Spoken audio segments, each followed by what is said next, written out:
আমি সকালবেলা বউয়ের ছবি দেয়ালে টাঙ্গিয়ে ছুরি দিয়ে বারবার নিশানা লাগাচ্ছিলাম, কিন্তু মিস হয়ে যাচ্ছিল। বউ বাপের বাড়ি গেলে ঘরে বসে এটাই করি আমি, সামনাসামনি তো কিছু বলতে পারি না, তাই তার ছবি টাঙ্গিয়ে ছুরি দিয়ে নাক সেদা করার চেষ্টা করি।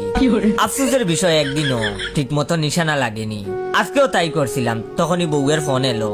ফোন রিসিভ করার পর অপাশ থেকে বউ জিজ্ঞেস করলো, কি করছে আমার খালা চানটা? আমি তখন মিথ্যা বললাম না, ছুরি তার ছবির দিকে ছুঁড়ে মারলাম আর বললাম আই মিস ইউ।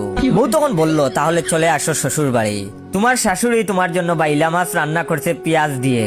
আমি তখন বললাম, আমি যাব না তোমাদের বাড়িতে, কারণ তোমার বাড়ির মানুষ আমাকে খাইলা বলে খেপায়। বউ তখন বললো, আরে ওটা তো মজা করে তোমার সাথে, তুমি মজাও বুঝো না। আমি তখন বললাম, গতবার গিয়ে তোমাদের পুকুরে গোসল করেছিলাম। তোমার বাবা তখন এসে বলল কি, আমি পুকুরে নামার পর সব মাছ নাকি বাইরে এসে বলে লাইট বন্ধ করছে কে?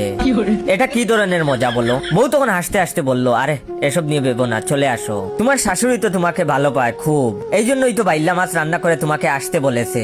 আমি তখন বললাম, চুলের ভালো পায়, তোমার মা হচ্ছে আরেক বজ্জাত। সেদিন পুকুরে গোসল করে অপমানিত হওয়ার পর গেলাম নদীতে গোসল করতে। তোমার মাকে জিজ্ঞেস করলাম, আম্মা নদীতে বড় মাছ নেই তো আবার? তোমার মা তখন বলে কি, জামাই তুমি নিশ্চিন্তে গোসল করো, মাছ তোমাকে খাবে না, আর যদি খেয়েও ফেলে তাহলে এত মাছের মাঝে সহজেই খুঁজে পেয়ে যাবো তোমাকে কোন মাছটা খেয়েছে, কারণ ওই মাছটা ওয়াক টু করে বমি করার চেষ্টা করবে। বউ তখন বললো, আরে ওইসব বাদ দাও, তোমার শালাশালীরা তো তোমাকে সম্মান করে। আমি তখন বললাম, ওইটাকে সম্মান বলে? তোমার বিচ্ছু বাড়িটা এত বড় উট পাখির মতো হয়ে গেছে, এখনো প্যাম্পাস পরে ঘুমায়। আমি টয়লেটে বসে নিজের পারফরমেন্স দিচ্ছি, সে এসে আমার ওপর লবণ পানি তুলে দিল, তারপর বলে আমাকে নাকি দেখেনি। বউ তখন বলল, এত কথা শুনতে চাইনি তো, আসতে বলছি আসো জলদি, না হলে বাসায় গিয়ে লেজ ধরে টেনে নিয়ে আসবো। এই বলে ফোন কেটে দিল বউ। আমি ভাবতে লাগলাম লেজ পাইলো কই, পেছনে তাকিয়ে চেক করে দেখলাম লেজ তো নাই আমার, তাহলে কি ধরে টানার কথা বললো? অনেক মাথা খাটিয়ে বুঝলাম আমার লেজ আসলে যাই হোক, বাধ্য হয়ে একটা সোনো পাউডার মেখে রওনা দিলাম শ্বশুর বাড়ি। আমার শরীরের রং একদম কালা। আমার নাম জয় হলেও ছোটবেলা থেকে সবাই আমাকে খাইল্লা বলে ডাকতো, এমনকি বাবা মাও। যখন বুঝতাম না তখন ভাবতাম আমার অন্য নাম মনে হয় খাইল্লা।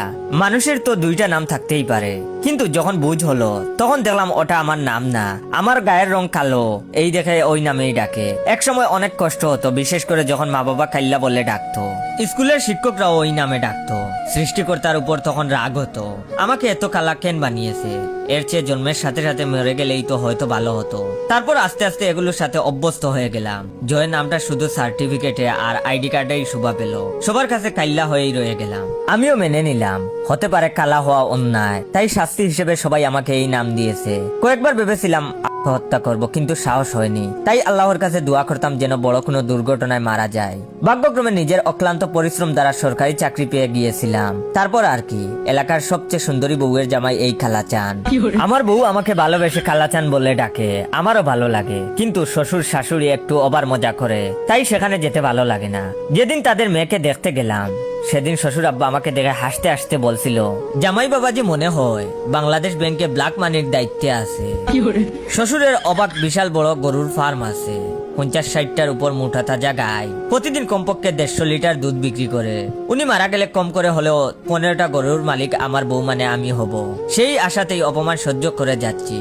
যাই হোক, চলে গেলাম শ্বশুর বাড়ি সকাল সকাল, কিন্তু আজকে সবকিছু ভিন্ন মনে হচ্ছে।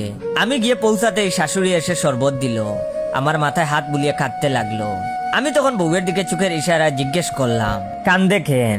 বউ তখন চোখের ইশারায় কিছু বলল, কিন্তু কিছুই বুঝলাম না আমি। একটু পর শ্বশুর এলো, শ্বশুরও দেখি আমাকে দেখে চোখে টলমল করছে পানিতে।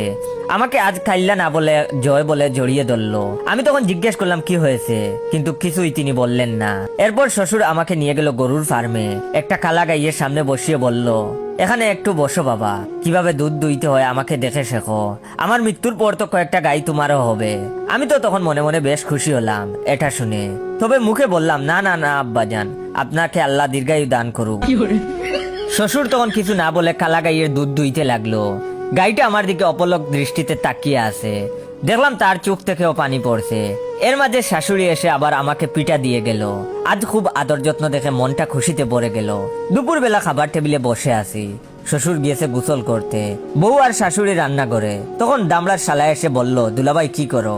আমি তখন বললাম, ঘাস খাই দেখিস না। আর বললাম, আচ্ছা শালা একটা কথা বলতো, তোদের বাড়ির সবার আজকে কি হয়েছে? সবাই দেখি কান্দে, এমনকি গরুও কান্দে, আবার আমাকেও আদর যত্ন করা হচ্ছে, ব্যাপারটা আসলে কি? আমার শালা তখন হাসতে হাসতে বলল, ও মাই গড, তুমি কি শুনোনি আমাদের কালো গাইয়ের বাছুরটা কালকে মারা গেছে?